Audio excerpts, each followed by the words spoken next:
এদিকে প্রচণ্ড শীত আর ঘন কুয়াশায় বিপর্যস্ত সারা দেশের জনজীবন। দেশের সর্বনিম্ন তাপমাত্রা রেকর্ড করা হয়েছে মৌলভীবাজারের শ্রীমঙ্গলে 9.5 ডিগ্রি সেলসিয়াস। আর আয় কমে যাওয়ায় বিপাকে পড়েছেন খেটে খাওয়া মানুষ। সবচেয়ে বেশি বিপাকে ছিন্নমূল হতদরিদ্ররা। প্রতিনিধিদের পাঠানো রিপোর্ট জানাচ্ছেন কিরণ মুস্তফা।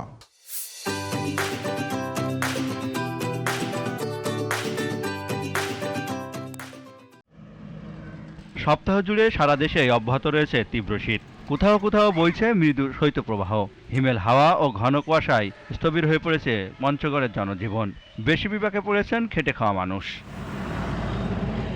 মৃদু শৈত্যপ্রবাহ ও হিমেল হাওয়ায় কষ্ট বেড়েছে কুড়িগ্রামের দরিদ্র মানুষের। কয়েকদিন ধরেই সূর্যের দেখা না মেলায় কর্মস্থলে যেতে পারছেন না অনেকে। গাইবান্ধায় জেঁকে বসেছে শীত। হিমেল হাওয়া আর ঘন কুয়াশায় দুর্ভোগ বেড়েছে ছিন্নমূলের মানুষের। তীব্র শীতে বিপর্যস্ত সিরাজগঞ্জের জনজীবন। সবচেয়ে বেশি বিপাকে নদীপাড়ের মানুষ।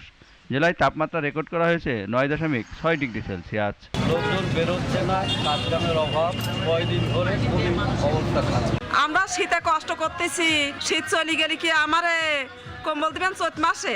নওগাঁয় কমেনি শীতের তীব্রতা। সকালে তাপমাত্রা একটু বাড়লেও কমেনি মানুষের দুর্ভোগ। রাজশাহীতেও বৃষ্টির মতো ঝরছে কুয়াশা। দিনের বেলাতেও হেডলাইট জ্বালিয়ে চলাচল করছে যানবাহন। দক্ষিণে জেলা যশোরে কয়েকদিন ধরেই বইছে মৃদু শৈত্যপ্রবাহ। রোববার সকাল 9টায় যশোরে তাপমাত্রা রেকর্ড করা হয় 9.6 ডিগ্রি সেলসিয়াস। শৈত্যপ্রবাহে যশোরের জনজীবন একেবারে বিপর্যস্ত। শীতের জন্য পড়াশোনা অনেক ক্ষতি হচ্ছে। এই শীতে যাওয়া আসলে খুব কষ্টকর হয়ে যাচ্ছে আমাদের জন্য। তীব্র শীতের চরম বিপাকে চুয়াডাঙ্গা শ্রমজীবী মানুষ। প্রচণ্ড ঠান্ডা ও ঘন কুয়াশার প্রভাব পড়েছে মৌলভীবাজারের জনজীবনে। কর্মস্থলে যেতে পারছেন না অনেকেই। তীব্র শীতে বিপর্যস্ত পিরোজপুর, ঈশ্বরদী, হিলি ও ভৈরব সহ সারা দেশের জনজীবন। হাসপাতালগুলোতে বাড়ছে ঠান্ডাজনিত রোগের চাপ।